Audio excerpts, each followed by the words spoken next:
तो बच्चों फिर से एक नए क्लास पे आपका स्वागत है। और आज का क्लास दमदार और शानदार होने वाला है, क्योंकि आज का क्लास में हम लोग करने वाले हैं पूरे चैप्टर का ऑब्जेक्टिव और सब्जेक्टिव और स्मरणीय जो आपने पढ़ा है उसको फिर से एक बार देखेंगे अगेन।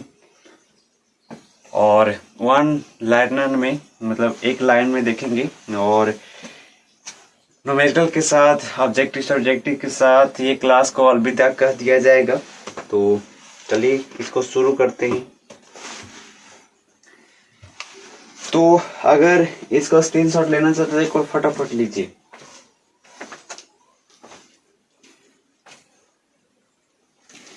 चलिए, मुझे उम्मीद है कि आप लोग स्क्रीनशॉट ले लिए होंगे और इसको शुरू करते हैं। जैसे एक सवाल आता है और हमेशा लगभग पूछा जाता है 10th क्लास में कि F बराबर R/2, यानी F क्या है फोकस दूरी और R क्या है त्रिज्या, यानी फोकस दूरी जो होती है त्रिज्या के आधी होती है। आप साबित करो।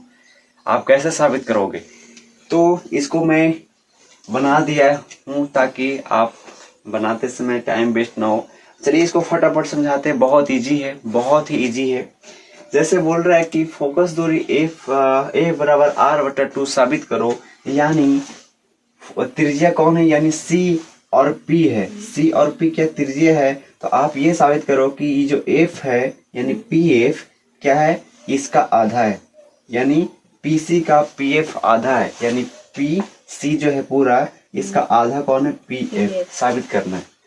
तो साबित करने के लिए आपको ये जो त्रिभुज है C B और F आपको साबित करना पड़ेगा कि ये त्रिभुज जो है समद्विबाहु त्रिभुज है। अगर आपने इसको साबित कर दिया, ये जो त्रिभुज है यहाँ से C B F, अगर इसको साबित कर दिया आप कि ये समद्विबाहु त्रिभुज है, तो ये एक्चुअली में बहुत आसान तरीके से आपका साबित हो जाएगा PC बराबर PF। चलिए देखते हैं कैसे कैसे किया गया है, बहुत आसान भाषा में। तो यहाँ पे लिखा हुआ है कि गोलीय दर्पण की फोकस दूरी उसकी वक्रता त्रिज्या की आधी होती है। जैसे लिखा हुआ है बराबर R/2 साबित करें। कैसे? तो मैंने एक दर्पण पारा, जिसका नाम है, किस दर्पण का मैंने पारा है, अवतल दर्पण पारा। अवतल दर्पण पारने का बहुत ही सिंपल फंडा है कि ऐसे पार दो, इधर ऐसे रजित कर दो। ये मुखच हो गया। मुखच के समांतर कोई किरण ले लिया, ठीक है, ताकि किरण परिवर्तन के बाद ऐसे फोकस से निकल जाए। तो मैंने AB जो है, AB एक आपतित किरण ले लिया। ये क्या है, तो आपतित किरण, आपतित किरण। ये कौन सा किरण है, तो परावर्तित किरण। ये कौन सा हो गया, परावर्तित किरण। तो मुख अक्ष के समांतर मैंने एक किरण ले लिया जिसका नाम है आपतित किरण, और जैसे ही टकराया तो फोकस से होकर निकला गया, फोकस से होकर निकला गया, जिसके कारण ये जो है C और B, यानी ये CB किस पर, दर्पण पर एक लंबवत क्या हुआ, लंबवत मैंने लंब खींच लिया, ठीक है। उसके बाद और मैंने कुछ नहीं किया, दर्पण का नाम A रख दिया है, ध्रुव P होता है, वक्रता केंद्र C होता है, फोकस F होता है, और AB मैंने एक आपतित किरण ले लिया जो कि परिवर्तन के बाद निकल गया। और यहाँ पे मैंने लंबवत जैसे खींचा तो इधर I बन गया, इधर R, क्योंकि I आ रहा है आपतित और R निकल रहा है परिवर्तित, ठीक है। ये I कहाँ से लिया तो आपको बताते हैं आगे। देखिए जो इसमें है वो लिख देना है। क्या क्या है कि एक अवतल दर्पण कौन है, A, एक अवतल दर्पण कौन है, A, ठीक है, जिसका ध्रुव क्या है, P है, दूसरा ध्रुव क्या है, P है, जो है वही लिखा हुआ है। और PC यानी P और C क्या है, मुख अक्ष है। और AB आपतित किरण है, जो कि AB लिए क्या लिए, ये आपतित किरण जो किरण आती है, आपतित किरण है जो अवतल दर्पण के मुख अक्ष PC के समांतर, अवतल दर्पण का मुख अक्ष यानी PC है ना, है हाँ। PC के समांतर ही लिए है ना, हाँ। ये क्या है, समांतर। समांतर समझ में आता है ना, समांतर क्या होता है जी, हाँ, सामने। हाँ, समांतर मतलब सामने, ठीक है। क्या लिया, समांतर ले लिया, ठीक है, लिख देना है आपको, बहुत बेहतर रहेगा ऐसे लिख देंगे तो। समांतर और निकट है, निकट है, नजदीक में भी है, ठीक है। AB दर्पण से परिवर्तन के बाद, यानी AB दर्पण से यानी यहाँ परिवर्तन के बाद कहाँ से गुजरती है, फोकस F से होकर गुजरती है, इतना लिख देना है, ठीक है। यानी आपको एक अवतल दर्पण लेना है जिसका नाम ए में रख देना है, और अवतल दर्पण में मुख अक्ष के समांतर ऐसे ए भी एक किरण लेना है। तो परिवर्तन के बाद मुख फोकस होकर गुजरती है, और ये भी लिख देना कि दर्पण का ध्रुव P है और CP ऐसे मुख अक्ष है, ये सब आपको लिख देना है, ठीक है। उसके बाद और कुछ नहीं करना। अब क्या करना है, अब देखिए यहाँ से चालू होता है त्रिज्या CB। ये जो है C और B क्या है, त्रिज्या है, और C और P क्या है, एक प्रकार ये भी त्रिज्या है कि नहीं। यानी ये जो सेंटर से लिया हुआ इधर कहीं पे भी ऐसे ही क्या हो जाएगा, त्रिज्या, ठीक है। अगर मान ली कि यहाँ से अगर डॉट डॉट करके यहाँ पे लेके जाते हैं तो त्रिज्या ही होगा। तो C और P भी क्या है, एक प्रकार त्रिज्या है, जिसको मुख अक्ष भी कहते हैं मेन भाषा में, मतलब आसान भाषा में, और मेन चीज यही है, इसको बोलते हैं मुख अक्ष, ठीक है। तो इसको दर्शाने के लिए C और B को दर्शाने के लिए डॉट डॉट लाइन खींच दिया, जिसको नाम क्या रख दिया, त्रिज्या, ठीक है। तो त्रिज्या क्या है, CB है। दर्पण के सतह बिंदु किस पे पड़ रहा है, लंबवत किस पे है, B पे है ना, ये लंबवत है ना, ऐसे। तो त्रिज्या जो है यानी C और B, ये वाला, ये जो डॉट डॉट मैंने किया है, ये वाला, ये जो मैंने अभी डॉट डॉट किया है, ये क्या है, त्रिज्या। और किस पे, तो दर्पण के बिंदु B पे पड़ रहा है, ठीक है। त्रिज्या CB दर्पण के सतह बिंदु B पर लंबवत है, लंबवत बिंदु से लंबवत। जब मैंने लंबवत लिया, क्यों लिया मैं बताता हूँ। यहाँ पे लंबवत क्यों लेने की जरूरत पड़ा, क्योंकि अगर लंबवत नहीं लेता है तो I और R का पता नहीं चलता कि करने I है करने R है, इसलिए लंबवत लिया। तो आपतित किरण इधर I बन गया और परिवर्तित किरण इधर R बन गया, जो कि परिवर्तन के नियम से बताए थे। एक सतह था जिसपे एक क्या आ रहा है, एक आपतित किरण आ रहा था तो परिवर्तित किरण आ रहा था, उसके बीच में लंबवत एक लंब डाला था, तो इधर I बन गया था, इधर R बन गया था। तो कोण बनाने के लिए, I और R बनाने के लिए इसको क्या किए, इससे ऐसे डॉट डॉट खींचे, यानी त्रिज्या को बना दिया, ठीक है। समझा, त्रिज्या बना दी। आप इधर से बना सकते हैं, अगर आपतित किरण इधर आ रहा है तो परिवर्तन के बाद इधर निकल जाएगा, तो यहाँ से भी आप डॉट डॉट करके बना सकते हैं, ठीक है। सेम चीज इधर नीचे भी कर सकते हैं, बाकी मैंने ऊपर किया था ऐसे, अच्छा नहीं, ठीक है। आगे चलते हैं। तो त्रिज्या CB दर्पण के सतह के बिंदु B पर ऐसे अभिलंब है, इसलिए अभिलंब लिया ताकि I और R का स्पष्ट पता चले, ठीक है। परिवर्तन के नियम से, परिवर्तन के नियम से क्या होगा, परिवर्तन का नियम से क्या होगा, I बराबर R। परिवर्तन का नियम यही होता है, परिवर्तन का नियम दो नियम, परिवर्तन का, प्रकाश का परिवर्तन का दो नियम है। दूसरा का मैं बताया था कि आपतन कोण बराबर परिवर्तन कोण होता है, यानी I बराबर R। तो क्या होगा, परिवर्तन के नियम से एंगल, एंगल मतलब कोण, ABC, कौन कौन है, A B और C, यानी ये वाला कौन वाला, I, ABC। परिवर्तन के नियम से क्या होगा, I बराबर R।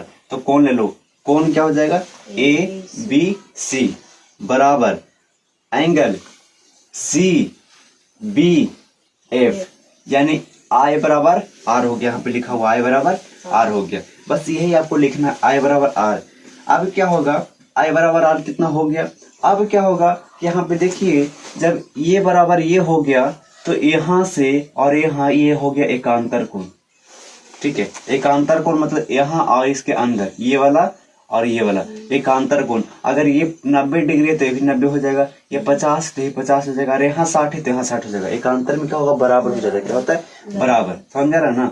एकांतर में क्या होगा, बराबर। अगर मान लीजिए कि हम यहाँ से डॉट डॉट करें, यहाँ पे तो त्रिभुज बन जाएगा, तो ये क्या होगा, इधर इधर त्रिभुज बन गया ना, तो ये R बराबर इधर भी R हो जाएगा। क्या हो जाएगा, यहाँ R, क्या हो जाएगा, R।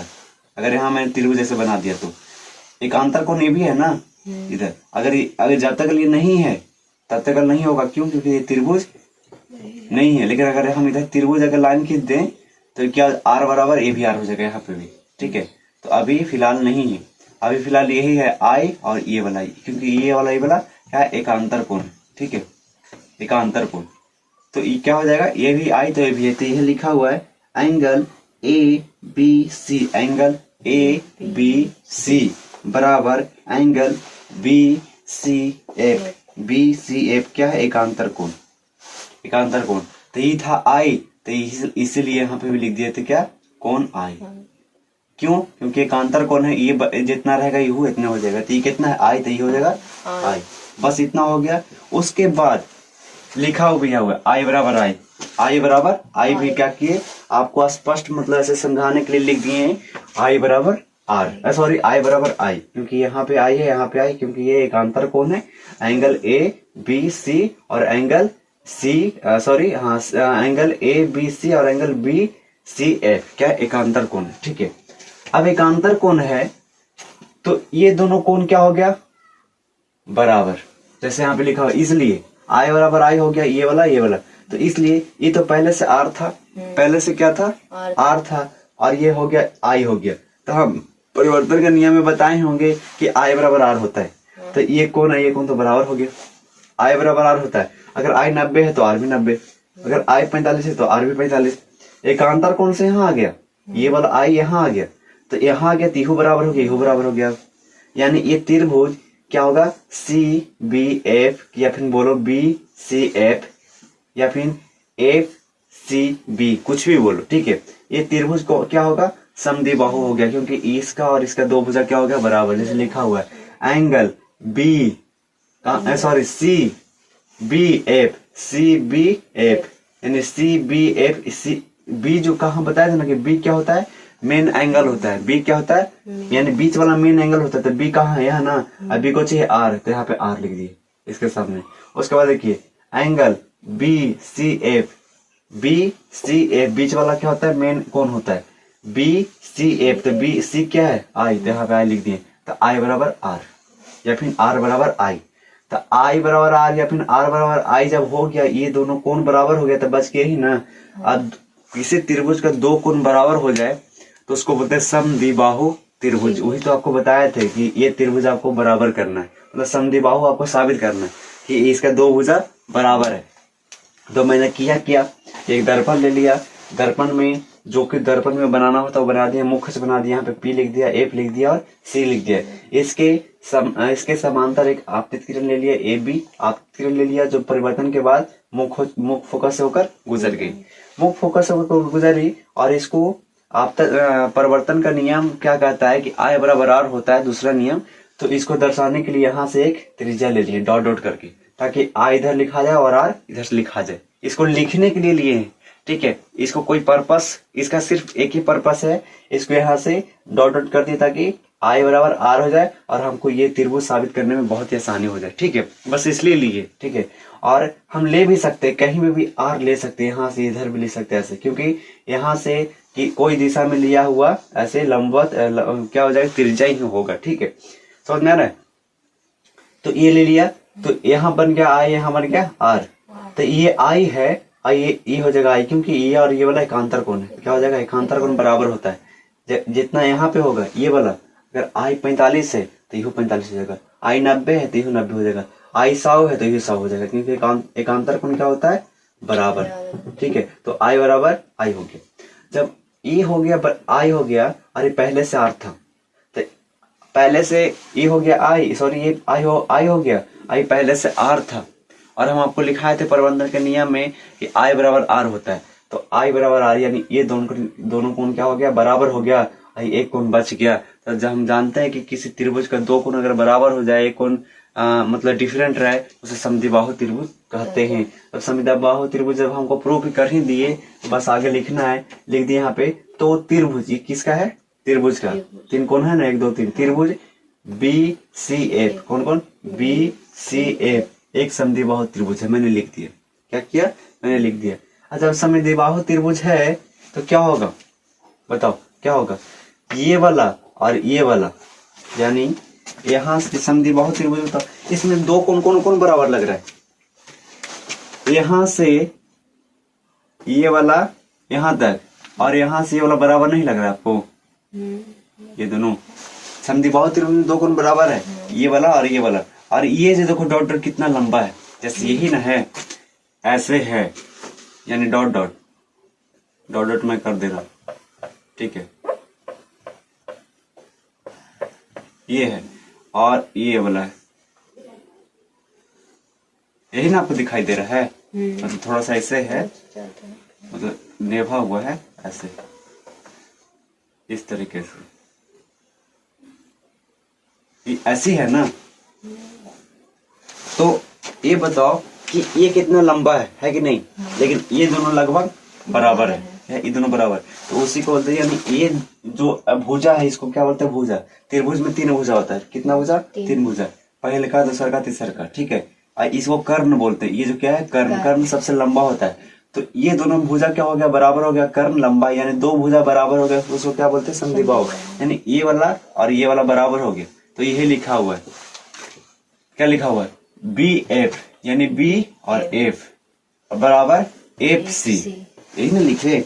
एक यहाँ पे क्या लिख दे, यहाँ पे सी है, यहाँ पे क्या है एफ, और यहाँ पे बी। जब ये समद्विबाहु हो गया, ठीक है, समद्विबाहु त्रिभुज क्या हो गया, समद्विबाहु त्रिभुज जिसका 2 भुजा बराबर, तो कौन कौन भुजा, बी एफ बराबर एफ सी, ये बराबर हो गया ना, ये बराबर ये वाला, जिसको ऐसे बराबर के चिन्ह लिखते हैं, ऐसे ऐसे कर देते हैं, ठीक है, ऐसे क्या हो गया बराबर। यानी ये वाला और ये वाला क्या हो गया बराबर, जिसको लिखते हैं बी एफ बराबर एफ सी। क्या, समद्विबाहु त्रिभुज की भुजा है जो कि बराबर है। जब ये वाला बराबर हो गया तो देखो इसके नजदीक है, यानी देखो ये बी एफ जो है पी एफ के नजदीक है, क्या है, पी एफ के नजदीक। बी क्या है, देखो बी क्या है, पी के नजदीक है ना, बी क्या है, पी के नजदीक है। तो यदि बी डॉट यानी इधर पी के बहुत ही निकट है, यानी ये वाला निकट, तो क्या हो जाएगा, ये तो बराबर है, ये था ये दोनों, तो ये भी बराबर हो जाएगा, क्या हो जाएगा, ये भी बराबर हो जाएगा, क्या हो जाएगा, ये भी बराबर हो जाएगा। बात समझ में है ना, क्या हो जाएगा, ये भी बराबर हो जाएगा, ये भी। तो ये बराबर है, ये बराबर हो गया, तो यानी ये मान लीजिए कि ये भी, ये पूरा लाइन क्या हो जाएगा, जैसे बी और पी, ध्यान से देखना, यहाँ तक समझ में आया ना, बी एफ बराबर पी एफ, यानी बी एफ बराबर कहा गया एफ वी एफ सी, ठीक है, समद्विबाहु त्रिभुज की भुजा है, इतना तक समझ में आया। उसके बाद ये तो बराबर है ऑटोमेटिक। उसके बाद ये बी जो है पी के बहुत ही निकट है, पी के बहुत ही निकट है, इसलिए क्या हो जाएगा, ये भी बराबर हो जाएगा, क्या हो जाएगा, ये भी बराबर हो जाएगा। यानी पी एफ भी क्या हो जाएगा, बराबर होगा, जैसे यहाँ पे लिखा हुआ है बी एफ, यानी बी एफ बराबर क्या हो जाएगा, पी एफ, यानी ये बराबर ये वाला, ये बराबर ये वाला, यानी ये भी बराबर हो गया, ये भी बराबर हो गया, और ये भी बराबर हो गया। तो बी एफ बराबर पी एफ, क्यों, क्योंकि बी के पी बहुत निकट है, ठीक है, लिखा हुआ है, स्पष्ट लिखा हुआ है, ऐसे लिख देंगे, कोई डॉट नहीं, आपका नंबर पूरा मिलेगा। तो बी एफ बराबर पी एफ, लगभग मतलब बराबर है, ठीक है। जब बराबर हो गया तो यहाँ पे क्या लिखा, पी एफ, यहाँ से पी एफ, पी और एफ बराबर क्या हो जाएगा, एफ सी, यानी ए बराबर, जब ए बराबर दोनों हो गया तो क्या हो जाएगा, बराबर पी सी, यानी पी और सी। कहने का मतलब हुआ कि हम यहाँ पे लिख रहे हैं, जैसे ये क्या हो गया, एफ हो गया, ये हो गया सी हो गया, ये हो गया पी हो गया, तो मैं क्या लिखा, ध्यान देखना, ए पी एफ, पी और एफ, यानी ये वाला, ये मान लीजिए 5 है, कितना है 5, और एफ सी ये भी मान लीजिए कितना हो जाएगा 5, तो ये पूरा कितना हो जाएगा 10 हो जाएगा ना। तो क्या हो जाएगा, इसको पूरा क्या लिखेंगे, पी सी, जैसे ध्यान देना, ध्यान से देखना, पी सी कितना हो जाएगा, 10 हो जाएगा ना, पी सी पूरा हो जाएगा ना, क्योंकि पी और एफ 5 हो गया, और एफ और सी 5 हो गया, यानी 5 5 10, यानी टोटल क्या हो जाएगा 10, यानी पीसी कितना हो जाएगा 10।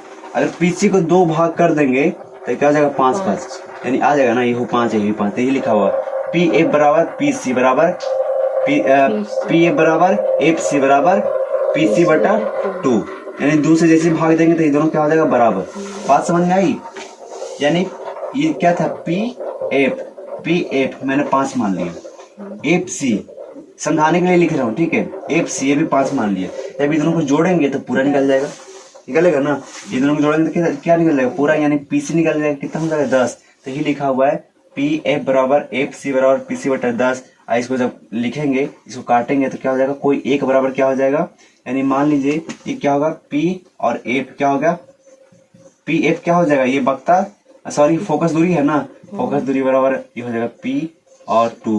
पी क्या है, पीसी क्या है, पीसी पूरा क्या है, ये हो गया दर्पण का ध्रुव, यह हो गया वक्ता केंद्र। पीसी क्या होता है, त्रिज्या होता है ना, तो त्रिज्या क्या होता है, आर से लिखते हैं, यानी आर, तो ये तो साबित करना था। ए बराबर r/2 आ गया। बात समझ में आई? तो इस तरह से इसको साबित किया जाता है। बहुत ही ऐसे अभी शुरू उम्र में लगेगा कि बहुत ऐसे, लेकिन जब एक दो बार आप बनाइए खुद घर पे, बहुत इजी था। मैंने कुछ नहीं किया, एक त्रिभुज बोल रहे, ऐसे दर्पण ले लिया, दर्पण में मुख था, यहाँ पे P था, F था, C था, इसके समांतर में एक ए भी त्रिभुज थी, आपतित किरण ले लिया जो कि परिवर्तन के बाद फोकस से निकल गुजरा। हमको बस साबित करना है कि BCF ये समद्विबाहु त्रिभुज है। समद्विबाहु त्रिभुज साबित करने के बाद जो B है P के बहुत निकट है, तो इसलिए BF बराबर हो जाएगा PF। ये भी भुजा सब ये दोनों बराबर हो जाएगा, तो ये दोनों मान लीजिए 5 है, ये भी 5 है, तो ये पूरा कितना हो सकता है 10। आइए पूरा 10 क्या है, त्रिज्या है यानी R है, और ये क्या है, फोकस दूरी F है, तो A बराबर इसको पूरा बटा 2 यानी A बराबर R/2 ये भी साबित करना, ये आपका बहुत इजी तरीके से साबित हो जाता है।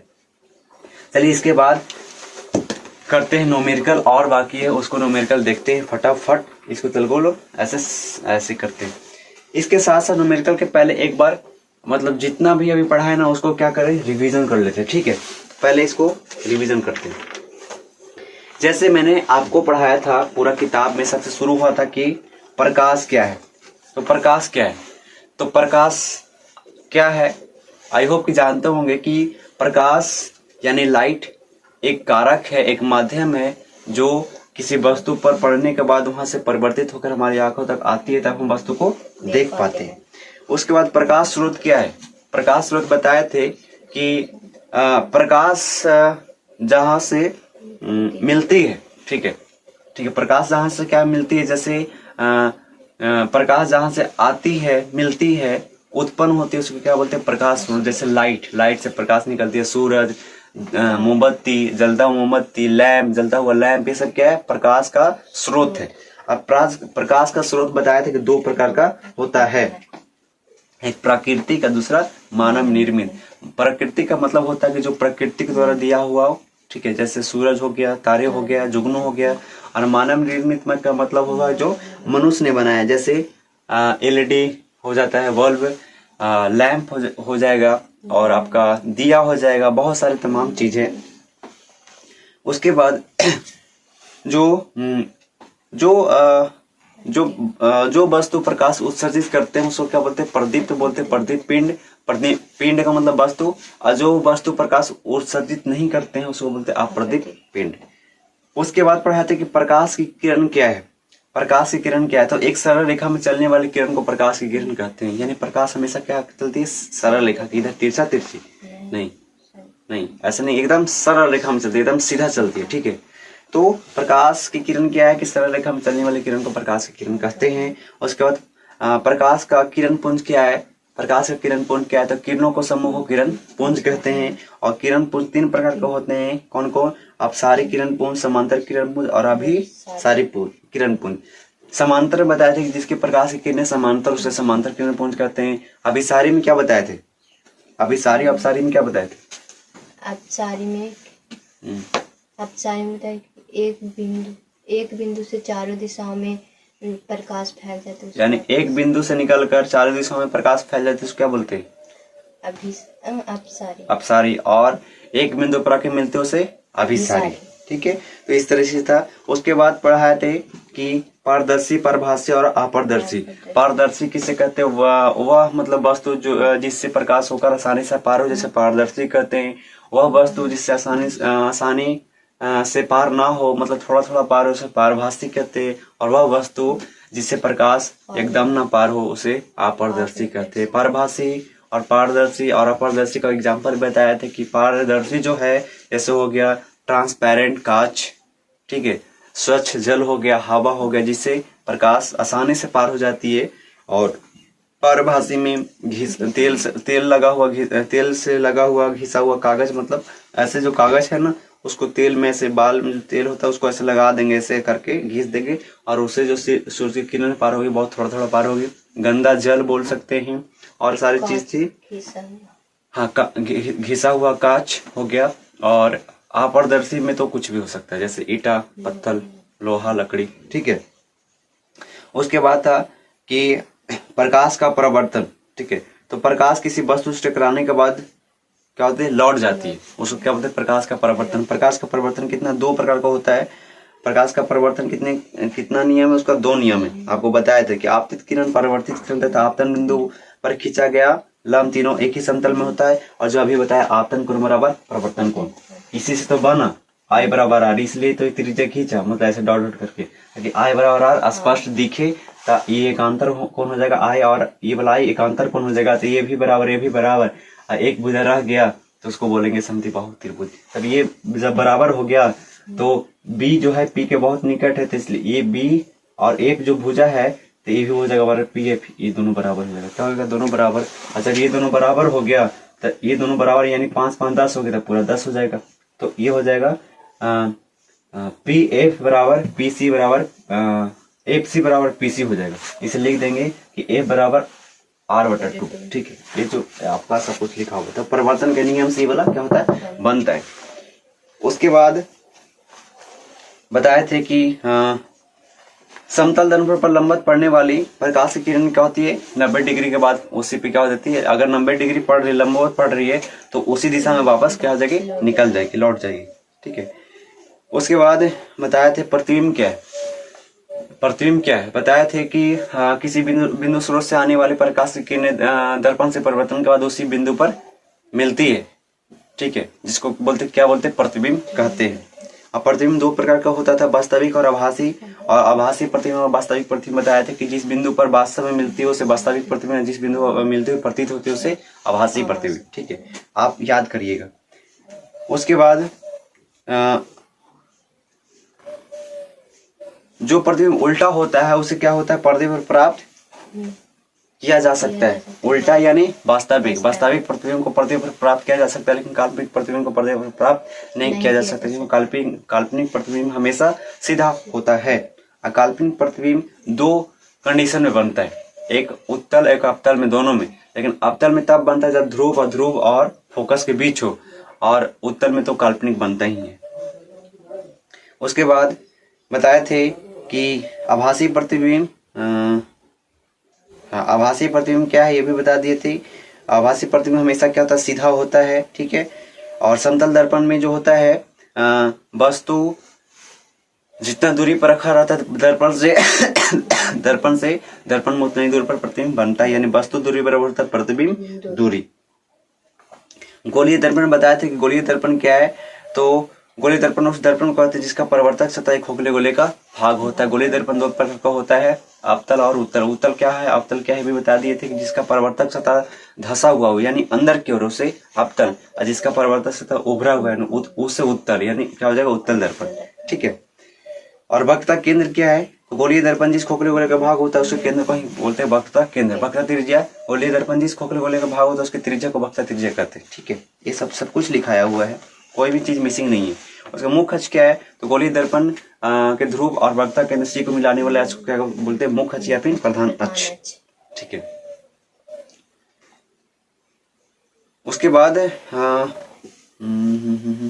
क्या था, आपतल दर्पण का फोकस क्या है, आपतल दर्पण का फोकस बताया था कि आपतल दर्पण का फोकस मुख्य प्रभाव बिंदु है जो परिवर्तन के बाद आती है। वहां फोकस पे क्या होती है, वास्तव में फोकस पे मिलते हैं उसे बोलते हैं दर्पण का मुख्य फोकस। ठीक है, ये लिखवा चुके हैं। अब फोकस दूरी क्या है, तो ध्रुव पी से फोकस के बीच की दूरी को फोकस दूरी कहते हैं। और उत्तल दर्पण का फोकस क्या है, तो उत्तल दर्पण का फोकस वह बिंदु है जहाँ पे मुख्य अक्ष के समांतर आती प्रकाश की किरणें दर्पण से परिवर्तन के बाद आती ही प्रतीत होती है, उसके बोलते हैं मुख्य फोकस। ठीक है। उसके बाद जो अभी मैंने बताया, साबित किया कि गोलीय दर्पण की फोकस दूरी होती है वक्रता त्रिज्या के आधी होती है, मैंने साबित किया। तो गोलीय दर्पण की फोकस दूरी क्या होती है, वक्रता त्रिज्या के आधी होती है। इसको लिखते हैं F बराबर R/2, F बराबर R/2। तो ये सारा कुछ पढ़ाया हुआ है। गोलीय दर्पण के मुख्य अक्ष के समांतर आने वाली किरणें दर्पण से परिवर्तन के बाद यदि दर्पण अवतल हो तो उसके फोकस से होकर जाती है, यदि दर्पण उत्तल हो तो उसके फोकस से आती ही प्रतीत होती है, अभी मैंने आपको बताया। उसके बाद और क्या क्या पढ़ाए थे कि कहाँ गया, अवतल दर्पण, उत्तल दर्पण। अवतल दर्पण जो है उसका वक्रता त्रिज्या R और फोकस दूरी F क्या होती है, ऋणात्मक होती है। और उत्तल दर्पण में वक्रता त्रिज्या R और फोकस दूरी क्या होती है, धनात्मक होती है। दर्पण सूत्र क्या है? तो वस्तु दूरी और प्रतिबिंब दूरी और फोकस दूरी के संबंध को दर्शाता है, उसे क्या बोलते हैं? दर्पण सूत्र बोलते हैं। यानी बताया था दर्पण सूत्र में 1/v प्लस 1/u बराबर 1/f, ठीक है, जो कि अभी न्यूमेरिकल उस पर बनाने वाले हैं अभी। उसके बाद आवर्धन पढ़ाया था, लास्ट टॉपिक आपका था आवर्धन, ठीक है। आवर्धन क्या था? तो प्रतिबिंब की ऊंचाई और वस्तु की ऊंचाई का अनुपात को क्या बोलते हैं? आवर्धन, ठीक है। आवर्धन बराबर प्रतिबिंब की ऊंचाई बटा वस्तु की ऊंचाई, ऐसे बताए थे। m बराबर h डैश बटा h, ऐसे करके बताए थे कुछ। अगर माइनस है, अगर m माइनस है, इसका मतलब आवर्धन माइनस है, इसका मतलब है कि वस्तु की अपेक्षा प्रतिबिंब जो है उल्टा बन रहा है, ठीक है। तो ये कुछ था आपका एक लाइनर में स्मरणीय, ताकि सब कुछ याद हो जाए। उसके बाद चलते हैं आगे, ठीक है। अब आगे चलते हैं, कुछ कुछ सवाल देखते हैं कि क्या क्या सवाल है। अगर थोड़ा सा इसको मैं मिटा दूं, इसको आई होप समझ में आया होगा। न्यूमेरिकल में चलते हैं, 2-3 सवाल देखते हैं, उसके बाद खुद से बनाना है। मैं 2-3 सवाल बताता हूँ फटाफट। पूरा किताब का खत्म कर देना है, जो भी 10-15-20 मिनट जो भी लगे, आधा घंटा। मिटाने में इतना दिक्कत होता है नहीं।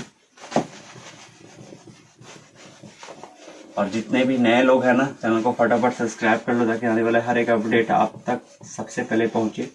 और दोस्तों के साथ शेयर जरूर करना कि 2026 जो आपका मिशन है और 27 में जो एग्जाम है वो बिल्कुल बढ़िया से कंप्लीट हो पाए। हर सब्जेक्ट यहाँ पे पढ़ाया जाएगा, हर एक सब्जेक्ट, बस खाली सब्र रखना है। समझ में आया था ये वाला? तो इसको घर पे जाके प्रैक्टिस करना, बनाना 1-2 बार, तब क्या हो जाएगा? माइंड में बैठ जाएगा।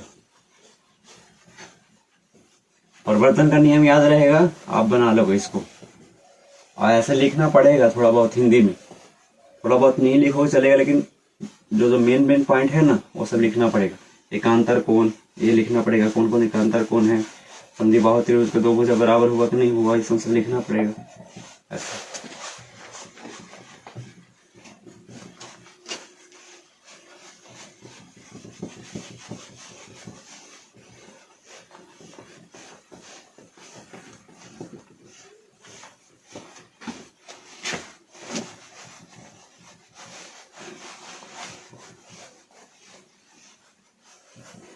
इसके बाद थोड़ा बहुत 1-2-3 न्यूमेरिकल देखते हैं, उसके बाद आपका क्वेश्चन आंसर करवाते हैं।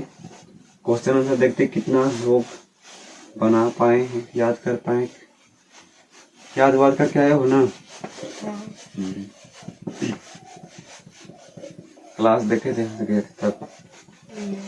नहीं बोले थे जो तुमको सुनाई तो देता नहीं, जैसे बोल रहे थे वैसे देखे थे। चलिए अब चलते थोड़ा बहुत न्यूमेरिकल चलते हैं, 2-3 न्यूमेरिकल देखते हैं आपका, यानी न्यूमेरिकल का मतलब आंकिक प्रश्न, ठीक है।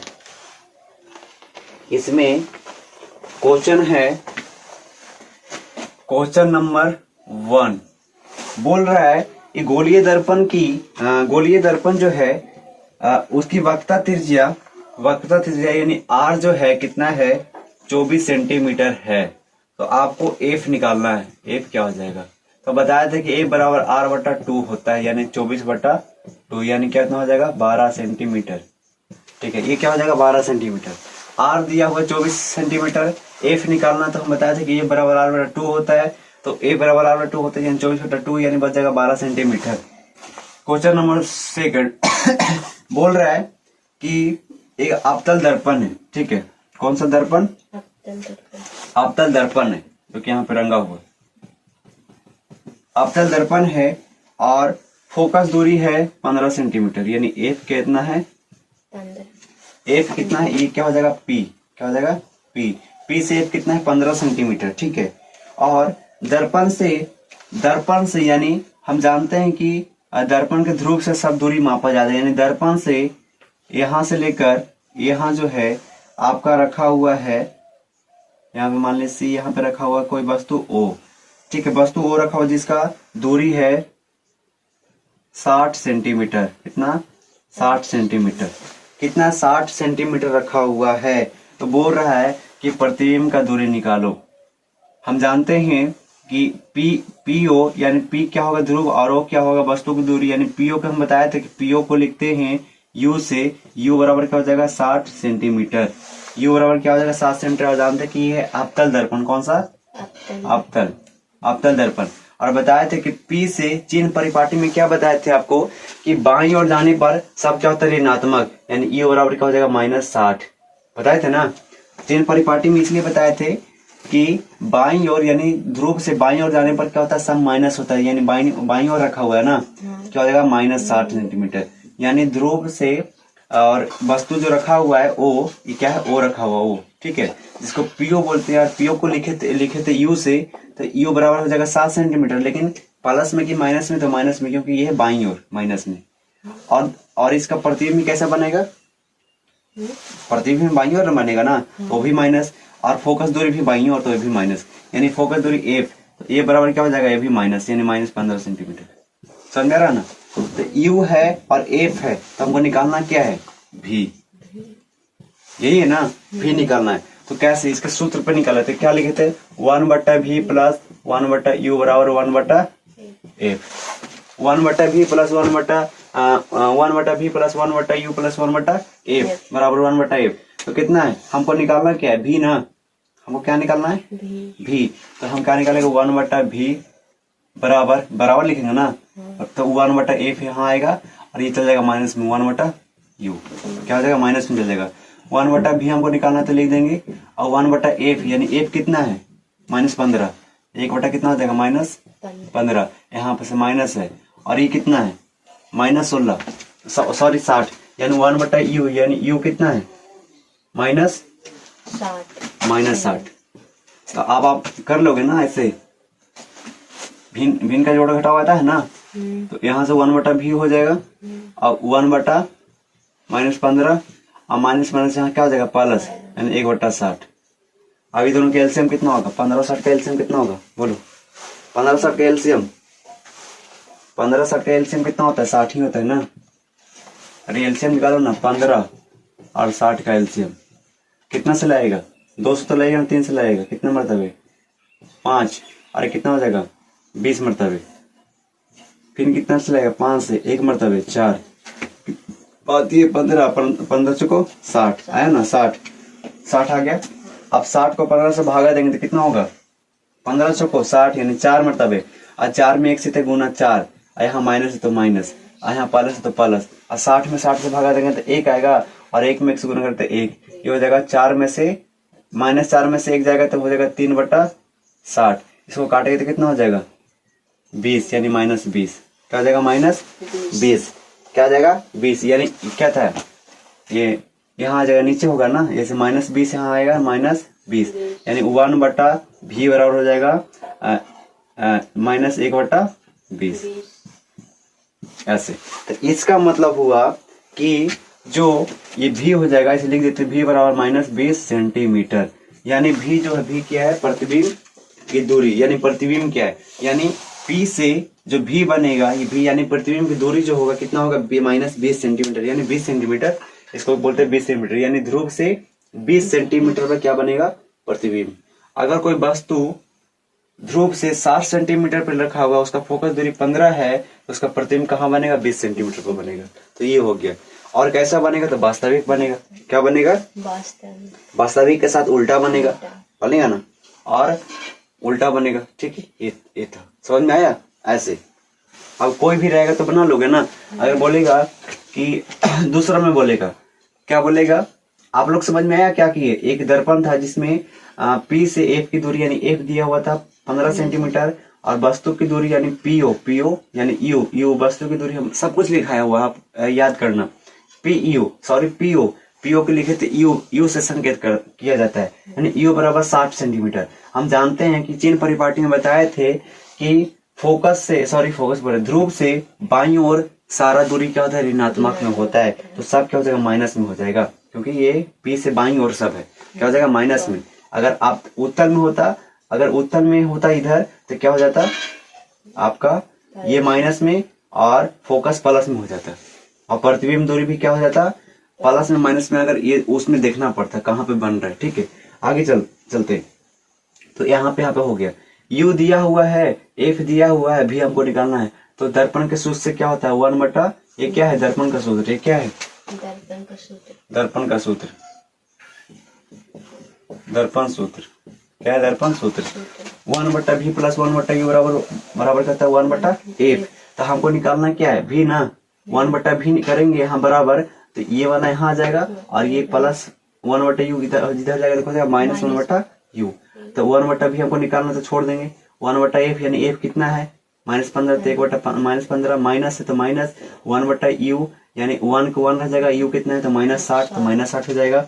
अब 1/v को 1/v रह देंगे और 1/-15 के रह देंगे, और यहाँ देखो गुना हो जाता है माइनस माइनस प्लस, ठीक है, माइनस माइनस क्या हो जाएगा प्लस 1/60, ठीक है। उसके बाद अब ये तो 15 -15 और 60 को, यानी 15 60 को एलसीएम निकालेंगे, क्या हो जाएगा, यहाँ पे सॉरी यहाँ पे नहीं लिखाया, ठीक है, ये चीज, ठीक है, क्या होगा -60 इसका एलसीएम आएगा।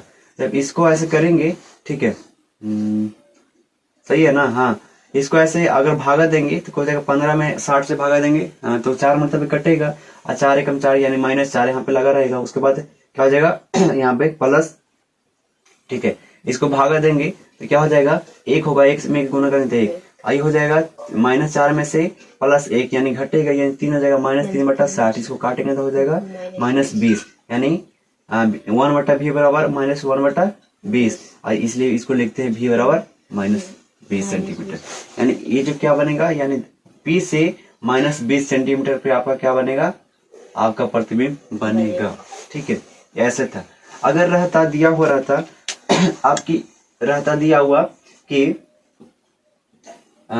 ऐसे U दिया हुआ है, यानी P से O की दूरी, O क्या है वस्तु की दूरी, PO क्या है वस्तु की दूरी, इसको लिखते U से, यानी U दिया रहेगा और V दिया रहेगा, तो F नहीं निकल जाएगा, यहाँ से F यहाँ पे लाएंगे क्या 1/f, तो क्या हो जाएगा इधर आएगा तो क्या हो जाएगा माइनस में, ठीक है। तो ऐसे सूत्र को खाली पलट देंगे, हाँ। और अगर मान लीजिए कि V दिया रहेगा और F दिया रहेगा और U नहीं रहेगा, तो ही रहेगा 1/u करेंगे तो 1/f इधर रहेगा तो माइनस में, तो वही तो बाकी सारा कुछ फंडा है जो कि आपके एक आध दो और बताते हैं। आई होप कि ये समझ में आया होगा, आप इसका स्क्रीनशॉट ले सकते हैं। हालांकि इसको भी थोड़ा सा लिखना पड़ेगा, मतलब ऐसे दर्पण के सूत्र से ऐसे वैसे, ठीक है। और आप लोग बनाने की कोशिश करिएगा, जो दिया हुआ रहेगा ना कि ए बराबर इतना दिया हुआ, यू बराबर इतना दिया हुआ, इसलिए आप दर्पण के सूत्र से ऐसे भी का मान इसे ऐसे मतलब क्वेश्चन मार्क ऐसे करके उसके बाद लिखिएगा दर्पण के सूत्र से, ठीक है। आप अपना ऐसा फिगर बना के, ठीक है, ऐसे आपको न्यूमेरिकल बनता है। आगे चलते हैं।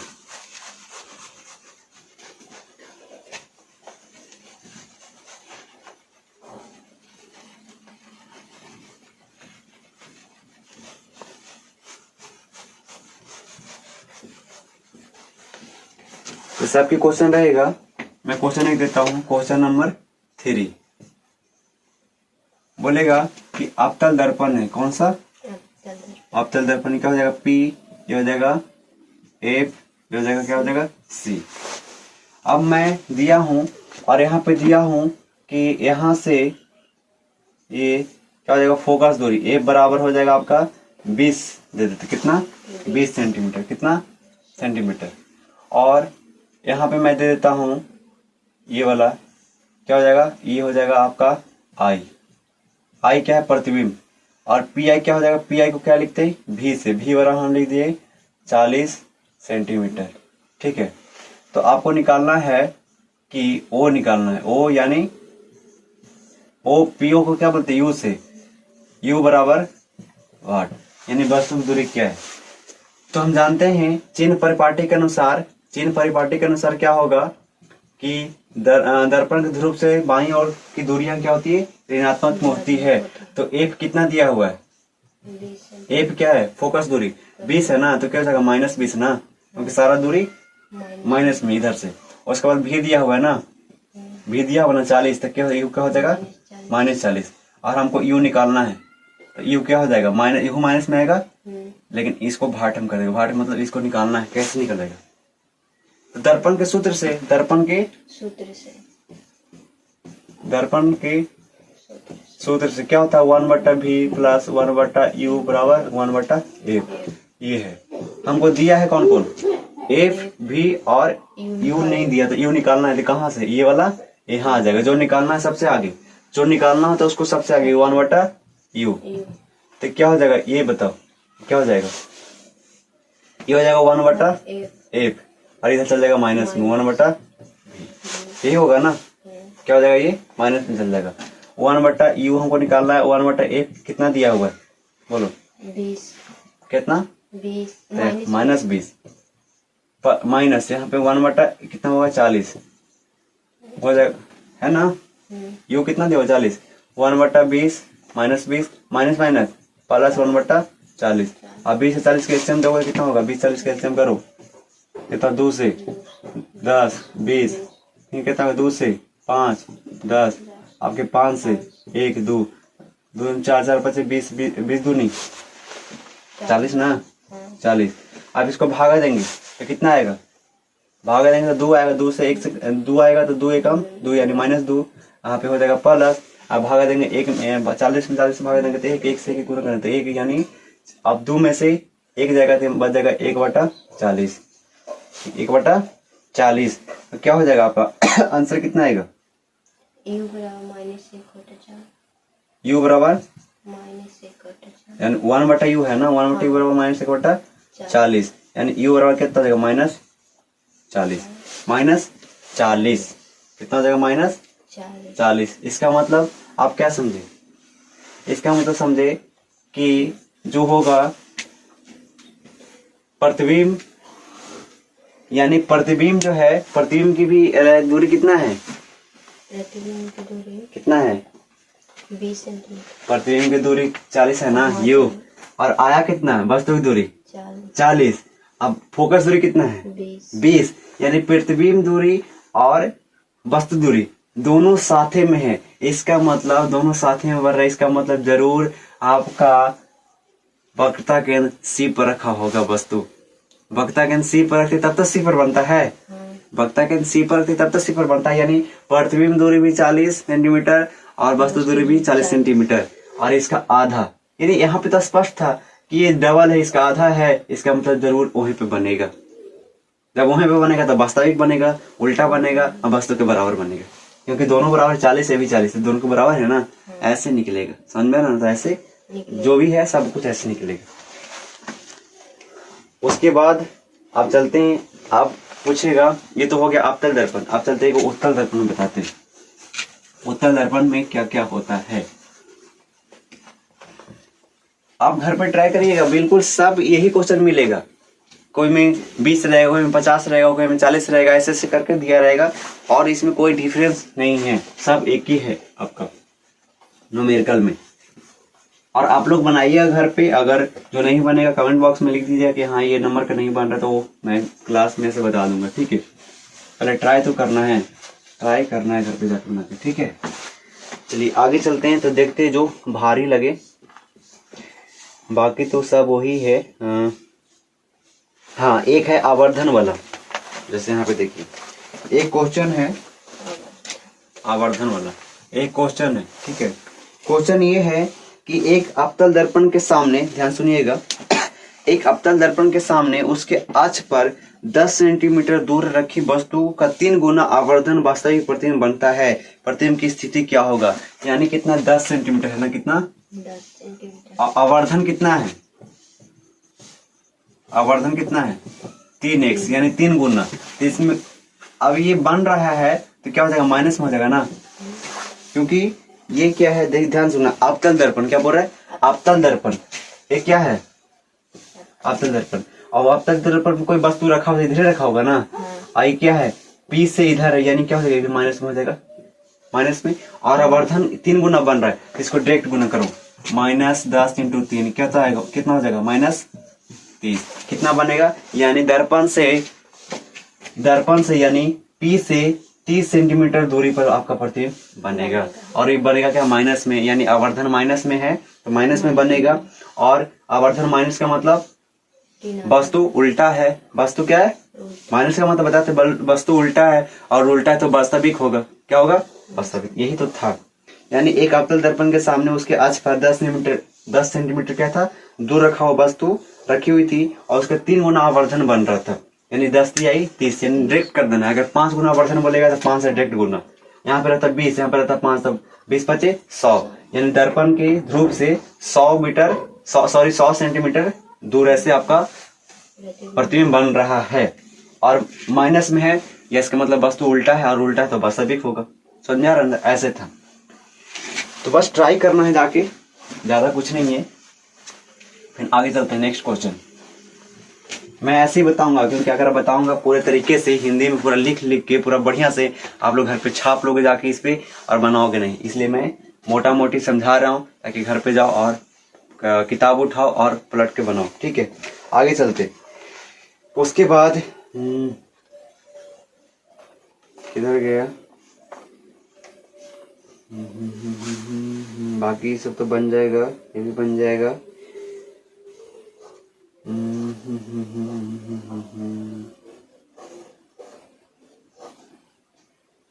हाँ, अब एक आया फोकस दूरी। फोकस दूरी भी निकल जाएगा, क्योंकि फोकस दूरी भी निकल जाएगा ना। अगर यू दिया हुआ है, भी दिया हुआ तो 1/f निकल जाएगा। ठीक है, ये बनाने का कोई मतलब नहीं बनता है, आप निकाल लोगे। जैसे एक बात यू बराबर है -10 सेंटीमीटर, भी बराबर है -20 सेंटीमीटर, और आपको निकालना है एफ निकालना है, तो निकाल जाएगा 1/f से, आप ऐसे करके। ये कोई भारी बात नहीं। उसके बाद ये भी बन जाएगा आपका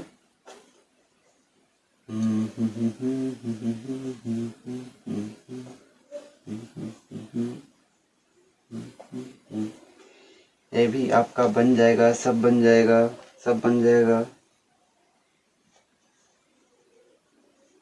और उसके बाद चलते हैं, तो बोल रहा है कि एक उत्तल दर्पण की फोकस दूरी निकाले जिसकी वक्रता 36 सेंटीमीटर था। अभी तो बताएं 36 सेंटीमीटर तक फोकस दूरी निकल जाएगा। 36/2 यानी कितना है? 18 सेंटीमीटर।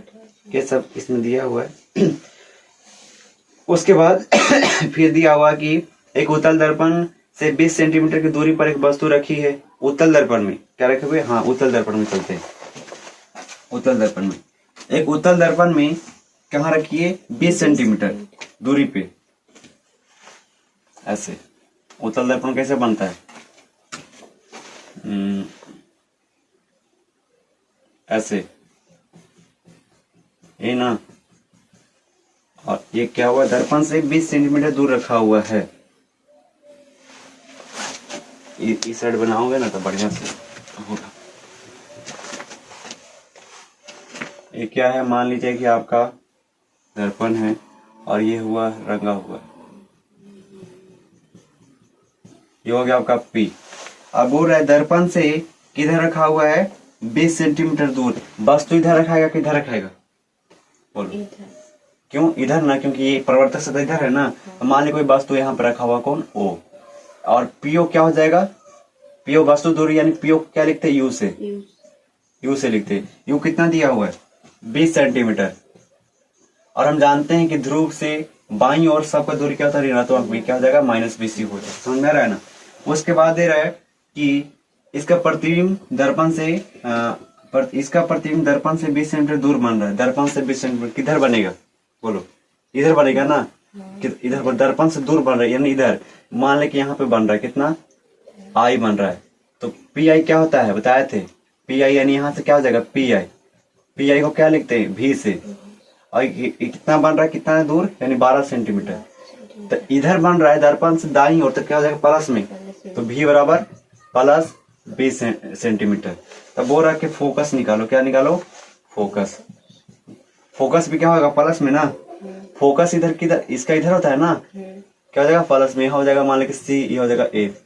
दर्पण से इधर सब हो जाएगा, दर्पण से दाईं ओर प्लस में। तो F निकालना है, तो F आपको निकालना है। तो दर्पण सूत्र से वही 1/v + 1/u बराबर 1/f। दर्पण के सूत्र से निकलेगा। क्या निकालने के लिए बोल रहा है? F, यानी 1/f निकालो।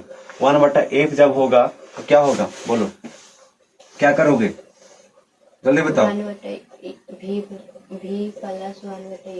1/f निकालना तो क्या हो जाएगा आपका? 1/v क्या हो जाएगा? 1/v + 1/u। 1/v + 1/u, क्योंकि ये जब जाएगा तो ये इधर माइनस में, इधर ये इधर आएगा तो ये भी माइनस में, तो माइनस माइनस कर देगा तो बच जाएगा कितना प्लस, यानी ये हो जाएगा। समझ में आ रहा है ना? इतना आएगा 1/v प्लस 1/u। अब 1/f आपको निकालना है तो 1/f छोड़ दो, ठीक है। 1/u कितना है बोलो? v कितना है? 12 सेंटीमीटर ना, यानी प्लस 12 ना, 12 प्लस 1/u कितना है? -20। क्या है? -20। तो क्या होगा? यहाँ पे चलते हैं 1/12 अब प्लस माइनस 1/20, और ये दोनों का एलसीएम निकालोगे, 12-20 का एलसीएम निकालो, 12 और 20 का। अभी बता रहे हैं, एलसीएम भी निकालने के लिए बताएंगे डायरेक्ट, ठीक है। ये 2 से लगेगा 6 मरतबे, 10 मरतबे, फिर 2 से 3 मरतबे, और ये 5 मरतबे, और कटेगा नहीं। तो 2 दूनी 4 करते 12 12 25 60। क्या हो जाएगा? 60। नहीं दिखाई दे रहा होगा 60, ठीक है। 60 में 12 से भागा देंगे तो 12 25 60, यानी 5 मरतबे, तो 5 से कम 5, ये हो जाएगा कितना हो जाएगा? माइनस। क्या हो जाएगा? माइनस, ठीक है। 20 से 20 30 से 8, यानी 3 मरतबे कटेगा, और 3 निकम 3, यानी 3, यानी 5 में से 3 जगह तो बचेगा 2/60। इसको काटेंगे तो हो जाएगा कितना? 30। क्या हो जाएगा? 30, यानी कितना हो जाएगा आपका प्लस में, यानी फोकस दूरी कितना हो जाएगा? Plus 30 centimetre. कितना? Plus 30 centimetre. इसका मतलब फोकस दूरी क्या है? धनात्मक, क्योंकि उत्तल दर्पण का फोकस दूरी क्या होती है? धनात्मक होती है। क्यों? क्योंकि ध्रुव से किधर होती है? दाईं ओर होती है, ध्रुव से दाईं ओर होती है, इसलिए इसका सारा का सारा क्या हो जाएगा? धनात्मक में, यानी ए बराबर हो जाएगा प्लस 30 सेंटीमीटर। यही सब आपको मिलेगा, और इसके बाद सब वही है। इसके बाद आपका न्यूमेरिकल क्या होता है? खत्म। इसके बाद न्यूमेरिकल क्या होता है? खत्म। और आप लोग घर पे जाके बनाइएगा और कमेंट करके करिएगा। जो नहीं बनेगा कमेंट करके दीजिएगा कि हाँ ये नंबर का नहीं बन रहा है, हम उसको ऐसे सॉल्व कर देंगे ताकि आपको समझ में आए। लेकिन अभी कोशिश करिए, ठीक है। उसके बाद चलते हैं 10 मिनट या 5 मिनट और देखते हैं। इधर से होता है मेन आपका चलता है ऑब्जेक्टिव और सब्जेक्टिव, ऑब्जेक्टिव और सब्जेक्टिव। अब चलते हैं कि आपने कितना पढ़ा है। जैसे अगर वस्तुनिष्ठ प्रश्न में हम चलते हैं, वस्तुनिष्ठ प्रश्न में तो इसका पहला है समतल दर्पण द्वारा बना प्रतिबिंब होता है। ऑप्शन नंबर ए, वास्तविक काल्पनिक दोनों, इनमें से कोई नहीं। समतल में हमेशा कौन सा प्रतिबिंब बनता है? काल्पनिक या वास्तविक? हमेशा कौन सा? मारेंगे तो थप्पड़ के दिमाग खुल जाएगा। वास्तविक बनता है।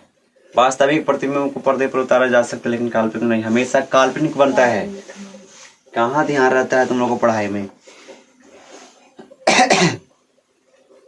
परिवर्तन का कोण होता है परिवर्तित किरण और दर्पण की सतह पर खींचे गए अभिलंब के बीच। परिवर्तन का कोण होता है, यानी दर्पण के अभिलंब के बीच जो खींचा है रहता है, यानी परिवर्तन किरण और दर्पण की सतह पर खींचे गए अभिलंब के बीच ही कौन होता है? परिवर्तन कोण होता है। आगे चलते हैं। प्रकाश के परिवर्तन के कितने नियम है? 1 3 2 4 2। उसके बाद बोल रहा है कि निम्नलिखित में किस दर्पण द्वारा किसी वस्तु का वास्तविक प्रतिबिंब मिल सकता है? यानी निम्नलिखित में, यानी हम ऑप्शन बोलेंगे किस दर्पण द्वारा किसी वस्तु का वास्तविक प्रतिबिंब मिलता है या ये बनता है। ऑप्शन नंबर ए, समतल दर्पण, अवतल दर्पण, उत्तल दर्पण, या इन तीनों के दर्पण द्वारा। वास्तविक तीनों के दर्पण द्वारा बनता है। समतल में कभी वास्तविक बनेगा? उत्तल में कभी वास्तविक बनेगा? क्या पढ़ती है तुम?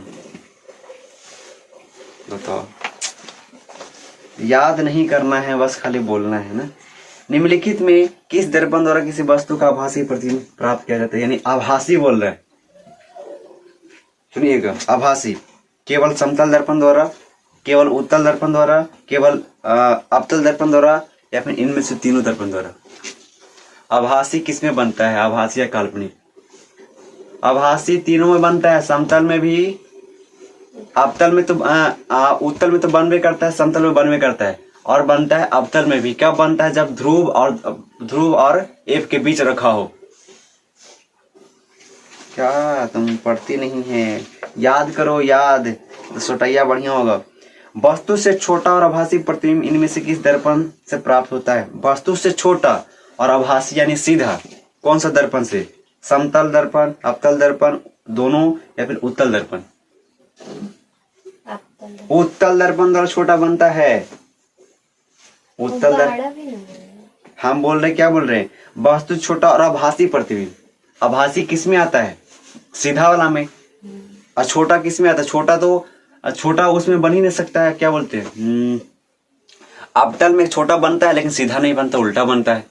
तो बोल रहा है कि छोटा और आभासी, आभासी का मतलब हमेशा सीधा, तो उत्तल में। निम्नलिखित में किसके द्वारा एक बिंदु स्रोत से समांतर किरण पुंज मिल सकता है? निम्नलिखित में किसके द्वारा एक बिंदु स्रोत से समांतर किरण पुंज मिल सकता है? अवतल द्वारा, उत्तल द्वारा, इन दोनों द्वारा, यानी इनमें से कोई नहीं। तो अवतल द्वारा ही क्या मिलता है? बिंदु स्रोत से समांतर किरण पुंज किस में मिलता है? अवतल दर्पण द्वारा। अब है कहां पर स्थित होने से वस्तु का प्रतिबिंब अवतल दर्पण के फोकस पे बनता है? फोकस दूरी पर, वक्रता केंद्र सी पर, ध्रुव पर, या अनंत पर? फोकस पे बनने के लिए कहां पे वस्तु को रखा जाए? फोकस दूरी या फिर अनंत पे, या वक्रता केंद्र सी पर, या ध्रुव पर? कहां पे? वक्रता केंद्र सी पर रखेंगे तो सी पर बनेगा, पागल। अनंत पे रखेंगे तब फोकस पे बनता है, अब फोकस पे रखेंगे तो अनंत पे बनता है। धुनैया तुम्हारा होगा चालू, बता रहे। और आप लोग बताना कि कौन बन रहा है या नहीं बन रहा, समझ में आ रहा है कि नहीं आ रहा है। उसके बाद अवतल दर्पण की फोकस दूरी की वक्रता त्रिज्या क्या होती है? दुगनी, आधी, चौथी, या बराबर? अवतल दर्पण की फोकस दूरी इसकी वक्रता त्रिज्या क्या होती है? दुगनी, आधी, चौथाई, या बराबर? आधी। एक अवतल दर्पण में वस्तु की स्थिति फोकस और ध्रुव के बीच हो, फोकस और ध्रुव के बीच यानी P और F के बीच, तो प्रतिबिंब कहां बनेगा? ऑप्शन वास्तविक और बड़ा बनेगा, वास्तविक और छोटा बनेगा, आभासी और बड़ा बनेगा, आभासी और छोटा बनेगा। कहां बनेगा? वस्तु है ध्रुव यानी P, ये P और ये अवतल दर्पण के बाद, ये तो उत्तल है, अवतल मान लो जाए कि अवतल है, ये P और F के बीच है, तो वास्तविक बनेगा और बड़ा बनेगा। ऑप्शन बी वास्तविक और छोटा बनेगा। सी आभासी या काल्पनिक और बड़ा बनेगा। डी आभासी और छोटा बनेगा। जब अवतल दर्पण में P और F के बीच में रखते हैं तो कहां बनता है? पीछे, यानी आभासी बनेगा और दर्पण वस्तु से बड़ा बनेगा। क्या आप लोग पढ़ते हो? आगे किसी अवतल दर्पण द्वारा आभासी यानी काल्पनिक उसी को बोलते हैं, और सीधा आवर्धित प्रतिबिंब तब बनता है जब वस्तु दर्पण के कहां पे स्थित हो? वक्रता केंद्र पे, वक्रता केंद्र के परे, या फिर फोकस और वक्रता केंद्र के बीच, दर्पण के ध्रुव और उसके फोकस के बीच। आभासी और बड़ा और सीधा तभी बनेगा जब दर्पण के ध्रुव और फोकस के बीच रखा हो। यही क्वेश्चन मतलब अभी पिछले बार पूछे। सुनो पहले ध्यान से। मोटर गाड़ी के चालक के सामने लगा रहता है समतल दर्पण, उत्तल दर्पण, अवतल दर्पण, एक पतला लेंस। मोटर गाड़ी के जो ऐसे बगल में जो रहता है दर्पण लगा होता है, जो पीछे हम देखते हैं, कौन सा वहां दर्पण होता है? समतल, उत्तल, अवतल, या फिर पतला लेंस? बोलो। उत्तल दर्पण। दिखाए थे कि उत्तल दर्पण में विस्तृत दृष्टि क्षेत्र होता है जो कि बहुत स्पष्ट तरीके से दिखता है और पूरा बहुत सारा एरिया को दिखा देता है। यानी वाइड एंगल, जिस तरह से बताया था कि जो कैमरा होता है ना आपका फोन में, वाइड एंगल जो बहुत ही कैप्चर करता है दूर तक, ऐसे उसमें क्षमता होता है आपका उत्तल दर्पण में। उत्तल दर्पण द्वारा बना प्रतिबिंब क्या होता है? काल्पनिक और उल्टा, काल्पनिक और सीधा, वास्तविक और उल्टा, वास्तविक और सीधा। काल्पनिक और सीधा। काल्पनिक और सीधा। उत्तल दर्पण द्वारा बना प्रतिबिंब, उत्तल दर्पण द्वारा बना प्रतिबिंब हमेशा सीधा, हमेशा उल्टा, सीधा और उल्टा दोनों, इनमें से कोई नहीं। हमेशा सीधा। हमेशा सीधा। दाढ़ी बनाने के लिए किस दर्पण का उपयोग किया जाता है? उत्तल, अवतल, समतल, इनमें से कोई नहीं। अवतल दर्पण। क्यों? क्योंकि उसमें तीनों प्रकार का प्रतिबिंब बनता है। भीरी लाएंगे तो वो बड़ा बड़ा दिखाई देगा ताकि बढ़िया से बन सके। एक दर्पण से किसी दूरी पर रखी एक वस्तु का सीधा प्रतिबिंब बनता है। ध्यान सुनिएगा, एक दर्पण से यानी P से किसी दूरी पर रखा हो और वस्तु का सीधा प्रतिबिंब बनता है तो दर्पण हो सकता है समतल दर्पण, उत्तल या समतल या उत्तल या अवतल। किसी दूरी पर रखा हो और सीधा ही बन रहा है तो समतल होगा या उत्तल होगा या अवतल होगा या समतल और उत्तल दोनों होगा। समतल और उत्तल दोनों होगा, क्यों? क्योंकि समतल पर भी कहीं पे रह जाओ बराबर बनेगा और उत्तल पर भी कहीं पे रह जाओ बराबर बनेगा। हालांकि उत्तल में छोटा बनेगा, समतल में बराबर बनेगा, लेकिन बन रहा है तो सीधा ना। ओहो। संबंध F बराबर R/2 सत्य है उत्तल दर्पण के लिए परंतु अवतल दर्पण के लिए नहीं, अवतल दर्पण के लिए परंतु उत्तल दर्पण के लिए नहीं, उत्तल तथा अवतल दर्पण दोनों के लिए और न तो उत्तल और न तो अवतल के लिए। F बराबर R/2 क्या समतल में होता है या उत्तल में होता है या उत्तल और समतल दोनों में होता है? इनमें से कोई नहीं। बोलो, अभी तो न्यूमेरिकल बताएं आप सबको। F बराबर R/2 दोनों में होता है, अवतल और समतल में दोनों में वही ना आ रहा है। A 1/U प्लस V वाला 1/U प्लस बराबर 1/F, दोनों में सेम ही आ रहा है। जब दोनों में सेम होगा, ध्यान दो ध्यान। एक गोलीय दर्पण द्वारा बने प्रतिबिंब का आवर्धन ऋणात्मक है। ध्यान सुनिएगा, एक गोलीय दर्पण द्वारा बने प्रतिबिंब का आवर्धन ऋणात्मक यानी माइनस में। इसका अर्थ है वस्तु से छोटा है, वस्तु से बड़ा है, सीधा या उल्टा है। -m क्या दर्शाता है कि वस्तु उल्टा है। आगे चलते हैं। अब आता है अति लघुत्तरीय प्रश्न यानी एक नंबर वाला। ये भी समतल दर्पण पर पड़ने वाली एक ही प्रकाश किरण कितनी समतल दर्पण पर पड़ने वाली एक ही प्रकाश किरण कितनी परावर्तित किरणों हो सकती है। यानी समतल दर्पण पर अगर लंबवत पड़ रही है तो परिवर्तन के बाद कितना किरण निकलेगी? तो एक ही। अगर लंबवत पड़ रही है तो लंबवत ही क्या हो जाएगी? निकल जाएगी। समतल दर्पण पर लंबवत पड़ने वाली किरण किस प्रकार परिवर्तित होती है? यानी अगर समतल दर्पण पर लंबवत पड़ रही है तो लंबवत ही निकल जाएगी। उसके बाद समतल दर्पण पर अभिलंब आपतन के लिए परावर्तन कोण का मान कितना होता है? अगर समतल दर्पण पर अभिलंब देंगे तो अगर आपतन आई है तो परिवर्तन भी क्या हो जाएगा? R हो जाएगा। यानी I बराबर R। उसी के नियम से अनुसार था फिर A बराबर R/2 साबित किए थे। आगे चलते। प्रकाश के परिवर्तन के कितने नियम हैं? तो 2 नियम हैं। जो पूछ रहा है उसी का आंसर बस देना है, ज्यादा बढ़ा चढ़ा के नहीं। समतल दर्पण में वस्तु दूरी और प्रतिबिंब दूरी में क्या अंतर है? समतल दर्पण में वस्तु दूरी और प्रतिबिंब दूरी में क्या अंतर है? कि बस यही अंतर है कि वस्तु दूरी बराबर होता है प्रतिबिंब दूरी, यानी जितना दूरी वस्तु होगा प्रतिबिंब के अंदर उतना ही दूरी पर आपका प्रतिबिंब बनेगा। दर्पण के अंदर उतनी दूरी पर प्रतिबिंब बनेगा। गोलीय दर्पण कितने प्रकार के होते हैं? उनके नाम लिखे तो 2, अवतल और उत्तल। गोलीय दर्पण का मुख्य अक्ष क्या है? तो गोलीय दर्पण का मुख्य अक्ष वह सरल रेखा है जो दर्पण के ध्रुव और वक्रता के नसी को मिलाती है। आगे चलते हैं। तो गोलीय दर्पण की फोकस दूरी और उसकी वक्रता त्रिज्या R में क्या संबंध है? यानी गोलीय दर्पण की फोकस दूरी वक्रता त्रिज्या के आधी होती है, यानी F बराबर R/2। एक दर्पण का नाम बताएं जो किसी वस्तु का सीधा और आवर्धित प्रतिबिंब देता है।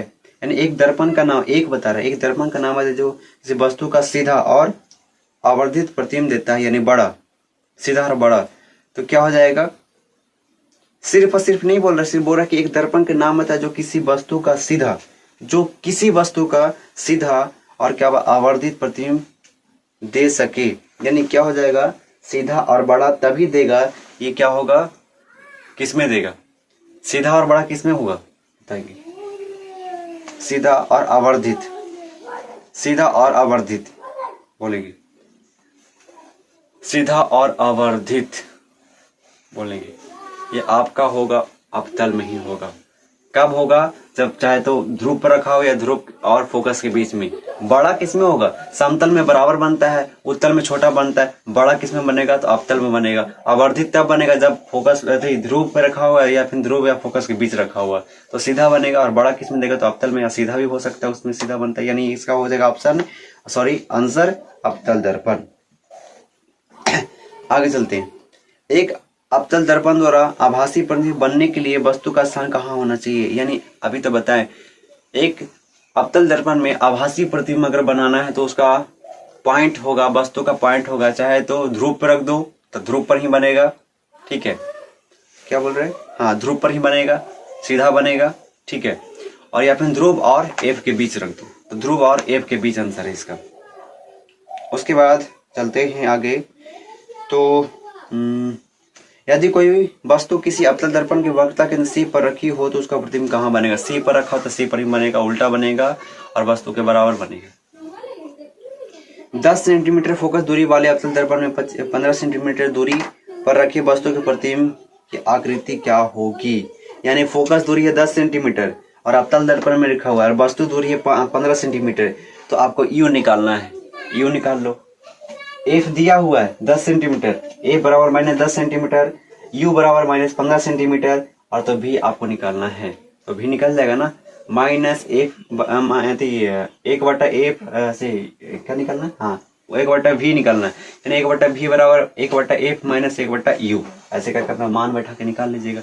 अगर माइनस में आ रहा है या फिर प्लस में आ रहा है, जो भी अगर देखना पड़ेगा, माइनस में आ रहा है तो दर्पण के उसी साइड बनेगा जिस साइड रखा हुआ, यानी वास्तविक बनेगा, और उसी साइड बन रहा है तो उल्टा बनेगा, और आपको देखना पड़ेगा वस्तु बड़ा या छोटा बड़ा, ठीक है, वो आपको आंसर आएगा तभी पता चलेगा। आगे चलते हैं।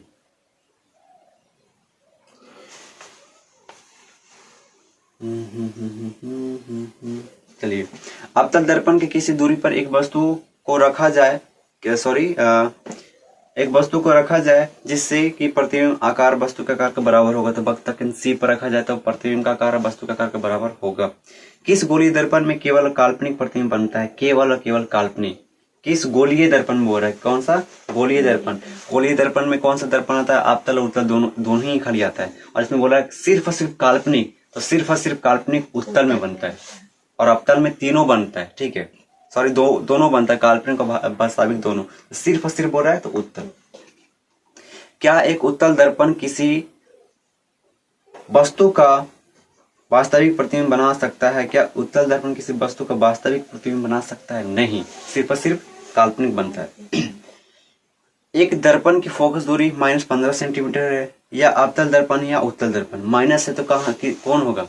फोकस दूरी माइनस में, तो फोकस दूरी माइनस हमेशा किस में होता है? अवतल में, क्योंकि उत्तल में अभी होता है ना, फोकस दूरी हमेशा इधर होता है, और पी से जो दाईं ओर रहता है सब धनात्मक होता है, तो फोकस दूरी इसका क्या होता है? धनात्मक होगा ना। तो ये कभी हो सकता है अवतल दर्पण का, उत्तल दर्पण का फोकस दूरी माइनस में हो सकता है? नहीं, इसका होगा क्या? अवतल दर्पण का फोकस दूरी माइनस में होता है। क्यों होता है? बताया थे चिन्ह परिपाटी में कि पी से यानी ध्रुव से बाईं ओर माइनस में, दाईं ओर प्लस में, और पी से ऊपर की ओर प्लस में धनात्मक में, नीचे की ओर माइनस में, तो पी से जितना इधर आएगा सब माइनस में, और अवतल दर्पण का सब फोकस इधर होता है तो वो माइनस में हो जाएगा, इधर होता है उत्तल दर्पण का फोकस दूरी प्लस में, यानी इधर दाईं और प्लस में होता है तो प्लस में। चिन्ह परिपाटी आपको इसलिए बताए थे। उसके बाद आगे चलते हैं। तो गोलीय दर्पण के आवर्धन की परिभाषा दे। गोलीय दर्पण के आवर्धन क्या है? गोलीय दर्पण के आवर्धन क्या है? आवर्धन क्या है बताए थे कि वस्तु को ऊंचाई और प्रतिबिंब को ऊंचाई के अनुपात को आवर्धन कहते हैं। उसके बाद आवर्धन एम का ऋणात्मक मान क्या बताता है? आवर्धन एम का ऋणात्मक मान बताता है कि प्रतिबिंब वस्तु की अपेक्षा उल्टा है।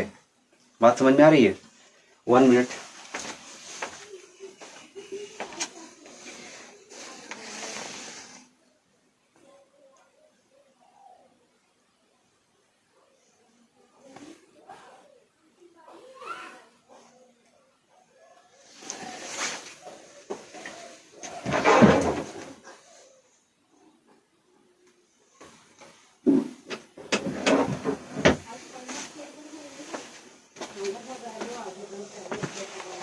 उसके बाद ये हो गया समाप्त। काल्पनिक प्रतिबिंब से आप क्या समझते हैं? काल्पनिक प्रतिबिंब से क्या समझते हैं? तो काल्पनिक प्रतिबिंब से समझते हैं कि वस्तु की अपेक्षा प्रतिबिंब सीधा बन रहा है।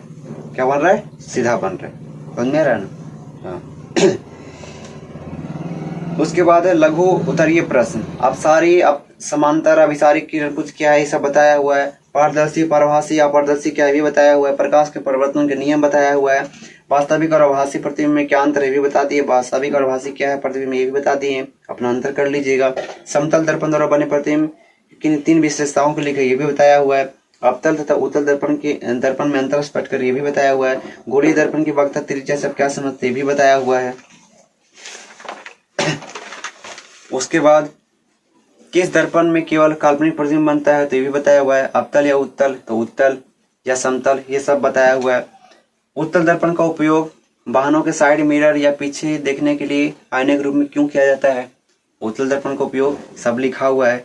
अवतल दर्पण में प्रमाणित करें, अभी जो बताया ना, a बराबर r/2, a बटा r/2 आपको साबित करना है, तो बना के लेके आना है। उसके बाद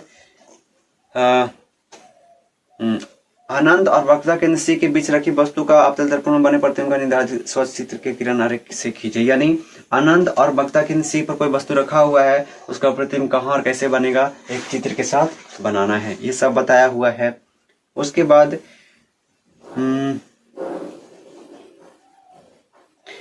किरण आरेख की सहायता से स्पष्ट करें कि उत्तल दर्पण में किसी वस्तु के प्रतिबिंब की स्थिति क्या, प्रकृति क्या होगी। यानी किरण जो बताए थे कि उत्तल दर्पण में, लास्ट में बताए थे कि उत्तल दर्पण में चित्र पार कर, और बताया था कि कहाँ पे कहाँ रखा जाएगा, तो क्या बनेगा, तीन उसमें था, ध्रुव और केंद्र पर, ध्रुव और वक्रता केंद्र पर, और उसके बाद अनंत पर, 3 ही बताया था ना, 3 ही था उसमें, तो आपको बना के लेके आना है, सब बताया हुआ है। तो ये होता है खत्म। उसके बाद आंगिक प्रश्न है, तो आंगिक प्रश्न अपना क्या करना है, बना लेना है। तो ये था आपका चैप्टर समाप्त। यानी जितना आपको पढ़ाया सब कुछ, एक भी पॉइंट नहीं छूटा, न्यूमेरिकल, क्वेश्चन आंसर सब हो गया। आई होप कि ये क्लास अच्छा लगा होगा, और आप लोग कमेंट बॉक्स में बताना कि अच्छा लगा या नहीं लगा।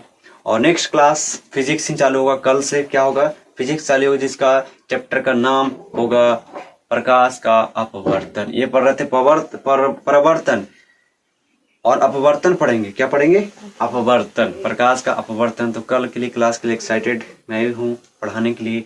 आई होप कि अच्छा लगा होगा। तो चलते हैं नेक्स्ट क्लास में, मिलते हैं डे 8 में। आज क्या है 7, कल डे 8 में, यानी क्लास 8 में मिलते हैं। तब तक लिए यहीं तक समाप्त करते हैं, और नए दोस्तों को ज्वाइन कर लेना, अपने दोस्तों के साथ जरूर शेयर करिएगा। यहाँ हर एक टॉपिक, हर एक सब्जेक्ट को बहुत क्लियर से पढ़ाया जाएगा। हर एक पॉइंट, हर एक टॉपिक न छूटेगा 2027 एग्जाम के लिए।